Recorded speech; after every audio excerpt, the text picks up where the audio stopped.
समस्त विद्यार्थियों का अभिनंदन अभिवादन। आज मैं कक्षा 10 व कक्षा 12 दोनों के लिए जो कवि जयशंकर प्रसाद का साहित्यिक परिचय से संबंधित बोर्ड परीक्षा में अधिकतम अंक 4 अंक का प्रश्न प्रति वर्ष आया करता है का अध्ययन बिंदुवत कराने जा रहा हूँ। विद्यार्थियों, किसी भी साहित्यकार का साहित्यिक परिचय देते समय 7 बिंदुओं को क्रमशः लिखकर और उनका विवरण लिखना कहीं अधिक श्रेयस्कर होगा, परीक्षक को प्रभावित करेगा। एक विद्यार्थी द्वारा इसी प्रश्न को बिंदुवत न लिखकर पैराग्राफ रूप में, गद्यांश रूप में लिखा जाए और दूसरे विद्यार्थी की ओर से इसी प्रश्न को जिस तरह से मैं आपको समझाने जा रहा हूँ बिंदुवत यदि लिखा जाता है तो दोनों में निशिवासर अंतर होगा और तदनुसार ही मार्किंग में डिफरेंट होगा। इस हेतु आप दोनों जगह मीन्स पद्य व गद्य भाग के अंतर्गत साहित्यकार जिसके अंदर कवि और लेखक का परिचय आता है तो आपको इसी भांति प्रत्युत्तर देना है। जयशंकर प्रसाद का कक्षा 10 के अंदर तो प्रभो शीर्षक कविता के रूप में परिचय और कक्षा 12 में सृजन के गद्य भाग में ममता कहानी के रूप में जयशंकर प्रसाद का परिचय आता है। तो आपके लिए मैं दोनों जगह इसकी उपयोगिता सिद्ध होगी इस रूप से समझाने जा रहा हूँ। ध्यानपूर्वक समझें। प्रथम बिंदु है जन्म तिथि एवं जन्म स्थान। बहुमुखी प्रतिभा के धनी एवं आधुनिक युगीन काव्य धारा के अंतर्गत छायावाद और रहस्यवाद युग के युग प्रवर्तक महाकवि जयशंकर प्रसाद का जन्म उत्तर प्रदेश के काशी के सुंगनी साहू परिवार मीन्स वैश्य परिवार मीन्स वणिक परिवार में सन 1889 ईस्वी में हुआ था। बच्चों, ये हुआ कवि की जन्म तिथि एवं जन्म स्थान। तदुपरांत परिजनों का परिचय। इनके पिता देवी प्रसाद साहू थे तथा इनके माता पिता एवं बड़े भाई का देहावसान इनकी अल्पायु में ही हो गया था। फिर भी इन्होंने धैर्य नहीं खोया। ऐसी विषम परिस्थितियों के आगमन के तदुपरांत भी समस्त पारिवारिक उत्तरदायित्वों का जयशंकर प्रसाद ने बखूबी से निर्वहन किया। उस समय ये मिडिल कक्षा में ही अध्ययन कर रहे थे। अब है शिक्षा। मिडिल कक्षा तक की जयशंकर प्रसाद ने शिक्षा अर्जन एक नियमित विद्यार्थी के रूप में, एक स्कूली शिक्षा के रूप में ग्रहण की।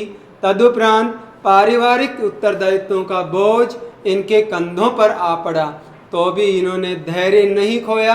स्वाध्याय के माध्यम से इन्होंने अपना अध्ययन क्रम अनवरत जारी रखा तथा साहित्य की सभी विधाओं में गद्य व पद्य में और गद्य के अंदर नाटक, कहानी, उपन्यास, निबंध, संस्मरण, रेखाचित्र, रिपोर्टाज तथा पद्य के अंदर काव्य, खंड काव्य और महाकाव्य में इन्होंने ज्ञान अर्जन बड़ी गंभीरता से ग्रहण किया। अब है प्रधान रचनाएं, जो अभी मैंने हाल ही में आपको बताया कि बहुमुखी प्रतिभा के धनी थे। उस साहित्यकार को कहा जाता है जिसका साहित्य की सभी विधाओं पर समान अधिकार हो। तो इनकी प्रधान रचनाओं के अंतर्गत सर्वप्रथम नाटक चंद्रगुप्त, स्कंदगुप्त, अजातशत्रु, राज्यश्री, ध्रुवस्वामिनी, जन्मेजय का नाग यज्ञ आदि। उपन्यास कंकाल, तितली, इरावती जो अपूर्ण है क्योंकि ये क्षय रोग से पीड़ित होकर मात्र 48 वर्ष की अल्पायु में ही इनका देहावसान हो गया। उस समय ये इरावती उपन्यास लिख ही रहे थे कि अधूरा छोड़कर ये दुनिया से अलविदा हो गए। इसके बाद इनकी कहानी इंद्रजाल, आंधी, छाया, प्रतिध्वनि, आकाशदीप आदि। निबंध काव्य कला और अन्य निबंध इनके निबंध के अंतर्गत आते हैं। अब है काव्य।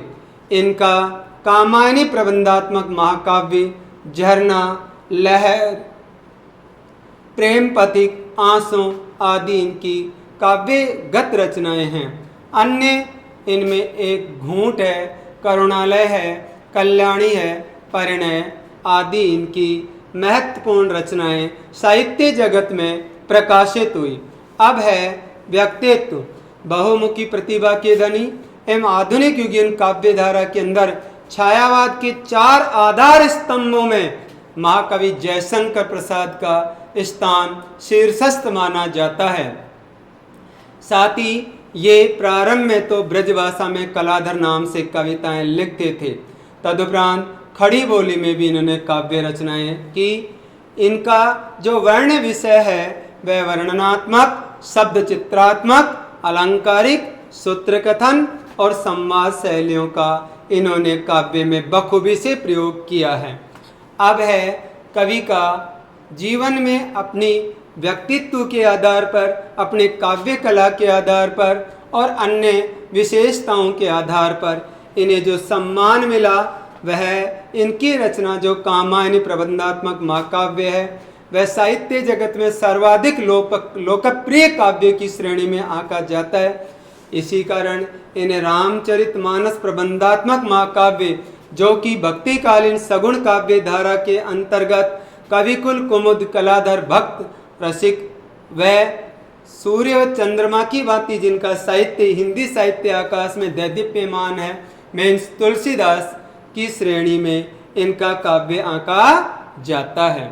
निधन। बहुमुखी प्रतिभा के धनी जयशंकर प्रसाद का निधन क्षय रोग से पीड़ित होने के कारण अल्प आयु में मात्र 48 वर्ष की आयु में सन 1937 को हुआ, जो हिंदी साहित्य के लिए अपूर्ण एक क्षति मानी गई।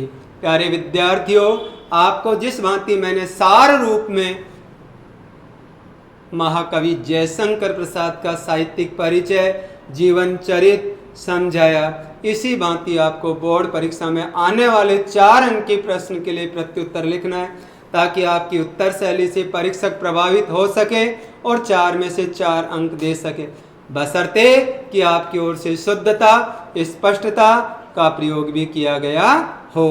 धन्यवाद।